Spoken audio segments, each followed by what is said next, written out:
Welcome back everybody to another episode of Gemology for Schmucks. My name is Peter Nelson and I'm here to guide you in everything you need to know about gemstones. A question that many of you ask me is, Peter, what kind of gemstones should I invest in? And I was just finishing up some more of those vintage rings that I've been working on, and there were a number of sapphires in there, and that gave me the idea. Oh yeah, one of the things that will never go out of style, or if it somehow miraculously goes out of style, it will always come back in style because it is so perennially classic. You know what they say about cycles of fashion. And so the thing that I want to recommend to you today are the same types of sapphires that are in these rings right here. And I think we can all agree that this is pretty attractive. This is not just your grandma's jewelry. Even if this was somebody's grandma's jewelry at one point, it doesn't have that permanently stained old people feeling, which is important. There are some fashion trends now that will go away and never come back, just as there are certain things that our parents loved that we find vile and an offense to the eyeballs. But that's jewelry and aesthetic. The stones themselves, however, are always going to be classic. And I'm not talking about every type of gemstone. I'm talking about these blue sapphires. Now, I've talked about blue sapphires in a couple of videos as far as treatments and a couple of things that we need to be careful about, but in this video I just want to talk about aesthetic and economics. Now, in these particular rings that I'm showing you, we're talking about roughly 1 carat sized sapphires. I recommend buying these 1 carat sized blue sapphires because you can buy either single pieces or a whole bunch of them and it doesn't matter.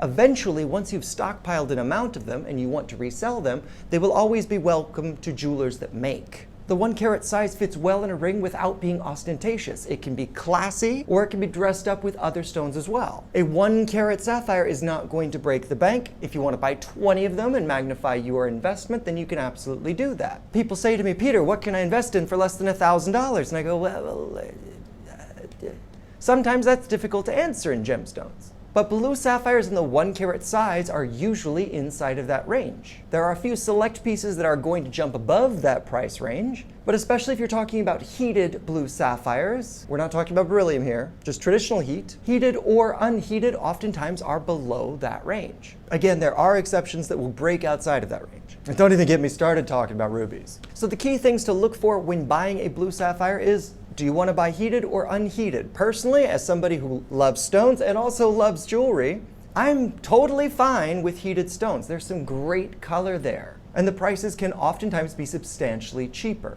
A nice stone is a nice stone, so don't expect a screaming deal on something that's heated just because it's heated. A good stone's a good stone. We're not using spray paint here.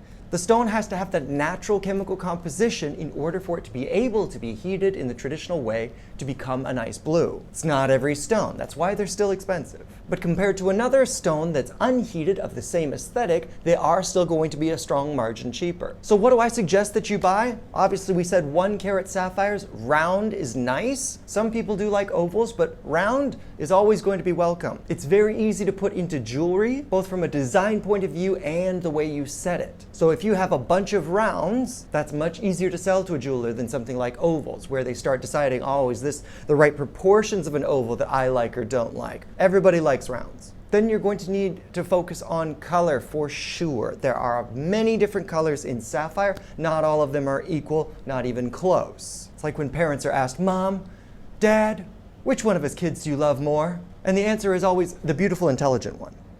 I mean, not that they say it out loud, but it's still true, maybe. So colors that are generally accepted everywhere and that will be classic forever are usually in the range of cornflower to a light royal blue. Now, these are just words. These are things that people throw around all the time. In my opinion, cornflower is a safer color to go towards. Many things are called royal blue that are not royal blue. They're black. And if you have that stone inside, they just go completely dark and look awful. If you don't know how to check stones in the right environment, you can end up getting something that's an absolute dud for the price of something that's really nice. How unfortunate. Other colors that I think are becoming more popular now are in fact the pastel range. There's a lot of stones that fall into the pastel range for sapphires, and these are oftentimes much more lively than the deeper, more expensive sapphires. But when you're buying in pastel or other lighter colors of sapphire, it's very important that you get a stone that has high clarity. If it has inclusions, they're not going to hide behind that dark color. Another advantage is that these lighter colored stones, even when you're inside in a dimly lit restaurant or bar, they still look really lively. A deeper hued sapphire does not always look lively, especially in yellow light. What color did you say this was? Indigo?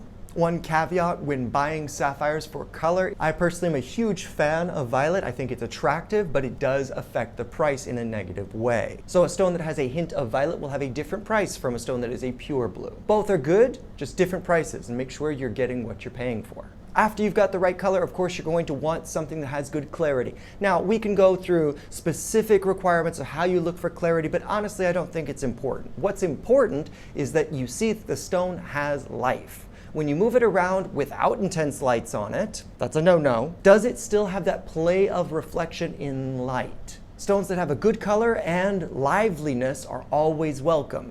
Stones that require intense lights in order to look nice are not welcome. In the clarity conversation these days, some people get a little bit insane and say, I want a loop clean stone all the time.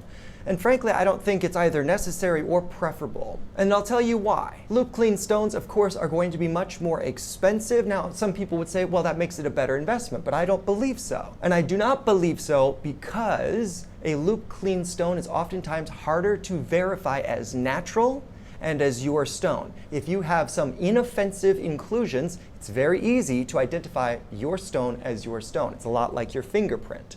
If I see needles in this location of the stone, but I have to use a loop, or perhaps it doesn't affect the beauty even if I do see it from my naked eye, then that still makes it much easier for me to know this is the same stone, it wasn't switched out. And also, inclusions are what give us a reference point for whether this is a natural stone, a treated stone, or a synthetic stone. If you have a completely clean stone, oftentimes that stone has to be sent off to an advanced lab for advanced testing, and that is not cheap. You want to do that every 5 years or every time you try and resell your stone? I don't. If I can pull out evidence using effectively a toy, then I am a very happy man. And an educated buyer will also be happy and content with their purchase because they will know the truth. So if you would like to source blue sapphires such as the ones right here in these rings, if you're looking to buy several of them for an investment, then please do contact me. I can let you know what prices I can get them for you, and then you can decide if that's how you would like to use your money.